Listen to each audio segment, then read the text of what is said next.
My family's from Fort Worth. I was born in South Fort Worth around Crowley.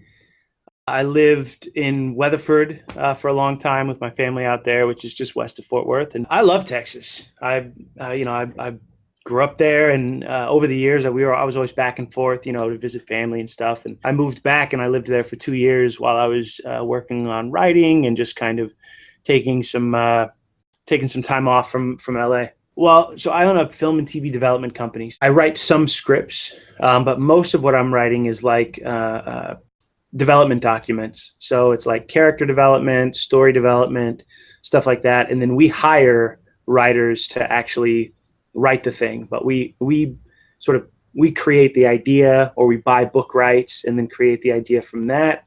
And then we spend months and months and months kind of figuring out how to best tell the story from the content that we've either created or that we've bought from someone else. And then we hire writers to come in and do that. We have written, me and my writing partner have written a few things like all the way through. The development process is very layered though, so you start with an idea and then you hand it off to a writer, and then sometimes you bring in another writer to sort of finish his work. It's funny because we go see a movie in theaters or something, or watch a TV show, and we think like, oh, there's like one guy that thought of it and then that's that. It usually goes through like a chain of creative process. Sometimes that's bad because people don't sort of sync up with their ideas. And that's part of what my job is to make sure that we're hiring the right people who sort of share the same lens or share the same sort of creative ideas, so that there's a continuity in the creative process. There's two parts of the intellect, right? The speculative and the practical. And in the development process, you really have to separate those two things out and focus on the speculative first and make sure that's all working well. And then the practical side is the actual finding the right sort of pieces for the right parts. It's a fun process. It's like one big puzzle that has to be solved.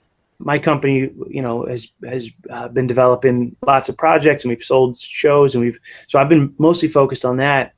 And then this other job came along, this Discovery Channel job, Harley and the Davidsons, and my agents have been trying to get me to act for a while, and they kind of teased me with this project, and they were like, it's motorcycles, it's a period piece which you love, and so I kind of took a break from writing and jumped back to acting for a while.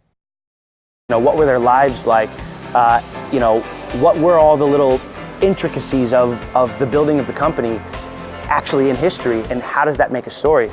And what's great is we're all kind of big history fans here. And so, Mikkel will pop in every once in a while with something, this actually happened in real life, but it happened like this. What if we add that little detail? And then someone will come in and go, well, if we tweak this a little bit, it's just this constant effort to really tell a story of history. And the detail has been really incredible. I'm learning so much from Bug and Mikkel. Not only what they give you in a scene when you're playing with them, but also like off camera, things that they've been teaching me that I just didn't know, because I haven't done it as long as they have. So I can say this with fervency, they've become brothers to me. And I think that shows on the screen, this genuine love, this genuine relationship.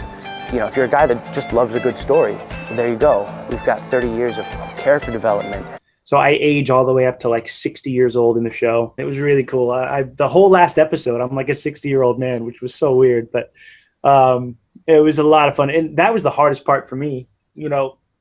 I do, character development is like what I do for a living. So kind of mapping out Arthur's character arc was easy for me until I realized that, people grow and change so much over a 36-year time frame. So it was kind of like developing three different characters in my mind. There was a central sort of thread that held all three characters together, because the core of a person kind of remains the same, but with the human will and with the human intellect, you are a very different person intellectually, and the exterior things, that mannerisms and stuff certainly can change over time. So, and most of the time they do. So that was the fun part for me, was really aging this guy all the way up to 60, and the body language kind of changes, but there's a little core of him still there. It was fun. Well, there was 2 hours of makeup every morning for the last episode. In the first episode, they aged me down. I'm 30, 31. So the character starts at like 20.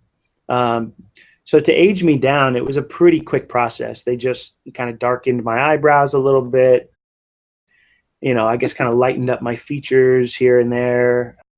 My hair, they darkened it just a little.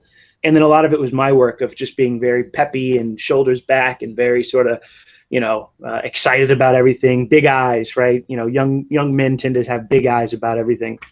The world's still new and exciting. And then the middle version of the character, who was about my age, a little older, between 30 and 40. I just kind of played him straight. I just played him as myself, or I played him as my age. Obviously, I all the character traits are all there, but we didn't do anything specific except a little gray towards the end of the episode once he hits, sort of 40s. In the third episode, it was 2 hours of makeup every morning. They bleached my hair blonde and then dyed it gray.